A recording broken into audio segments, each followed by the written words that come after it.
Painting a restaurant is not just about tables, chefs, and plates. It's about telling a story. Restaurants have been a big part of my life. I opened up my first restaurant when I was 21 years old, and that was a sushi bar. I ran several sushi bars and other types of restaurants before I became a lawyer at 35. And I always thought of them as the third room. Not home, not work, but the third place where people need to connect. In this painting behind me, I wanted to capture that connection, the shatter, the anticipation, the atmosphere of people sharing one space together. And let me show you how I built this story around 4 steps. My name is HP, and this is how I built this painting in 4 steps.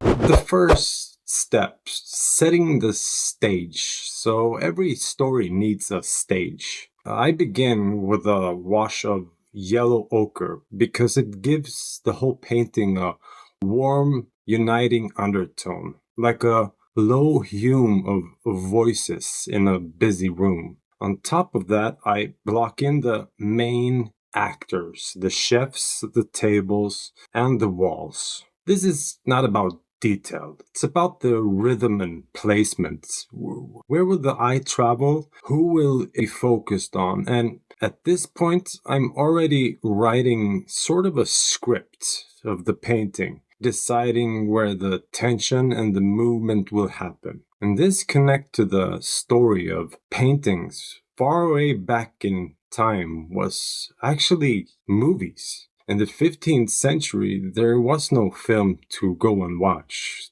They went to watch paintings where they depicted wartime stories and battles and religious events. I consider these paintings that I make of restaurants and the third room as a way of telling a story. It's a way of going to the movies. In the second stage, building lights and space as mood. In storytelling, light is mood. Without light, there's not much. Block in the dark shelves and the corners with deep browns and blues, and bring in warm yellows where the lamps glow. The contrast, light and dark, the contrast between light and dark is what sets the emotional tone in this piece. The tables act like arrows, pulling the viewer deeper into the story. The windows add cool notes, like pauses in a conversation. Even at this stage, you can feel the hum of the restaurant. The anticipation is building, like waiting for a nice meal that you've been looking forward to all week. And now it's the weekend, and it's time to enjoy that meal in great company. Third stage, the characters and gestures. Every story is about characters. I add figures, not as portraits, but as gestures.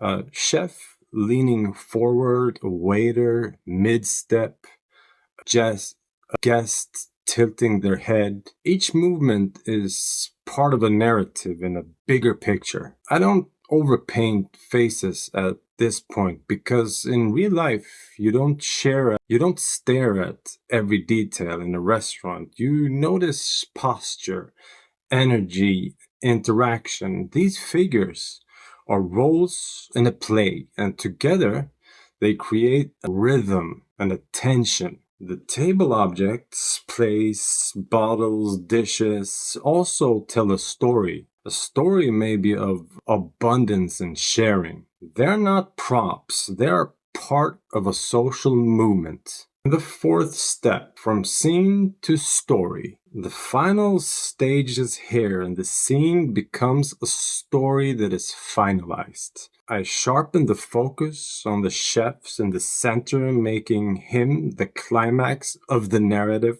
Around them, soft edges so the figures fade like the background shatter. Highlights on the plates and glasses, sparkles, sudden laughter in the room. glazes of warm and cool tones weave everything together like a wave of motion, giving the story depth and continuity. Now, this painting does not just show a restaurant, it feels like one. You can almost hear the noise and smell the food and the sense of presence of the people sharing this moment together. This scene was inspired by a restaurant in Berlin where I didn't actually have a reservation, but they told me you can stand there and have your dinner at the bar. And this was one of those places that had exactly that buzz that is really hard to capture in a painting, because a painting is quiet if you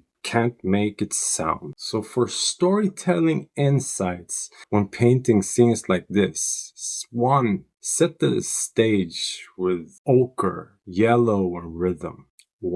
Set the stage with yellow ochre united with rhythm and tension. The second step is use light and shadows to build mood. It's a great way to create a narrative. Let characters and gestures carry the narrative. Don't overpaint it. Fourth, tie it all together with atmosphere, turning a scene into a story. This, for me, is what makes a painting interesting. When you can find and you can discuss topics, and you can maybe find yourself, and you can find a friend, you can discuss what people are doing in this scene, what are the types of food, what kind of music would it be in this setting, where is this restaurant, would I want to be there, would I really like being in this restaurant, who is the head chef, who is the sous chef, is there a busboy part of this, is this a male or a female? Questions like that is what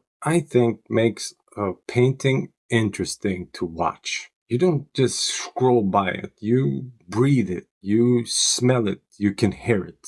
For me, restaurants will always be more than food. They're about people, and painting them is my way of honoring that human connection that I was part of for so many years of my life. If you enjoyed this breakdown, please like and subscribe. It helps me to share more lessons about painting. It helps me to share more thoughts about painting, not just what we see, but the story behind it. Thank you a lot for watching. See you again next time.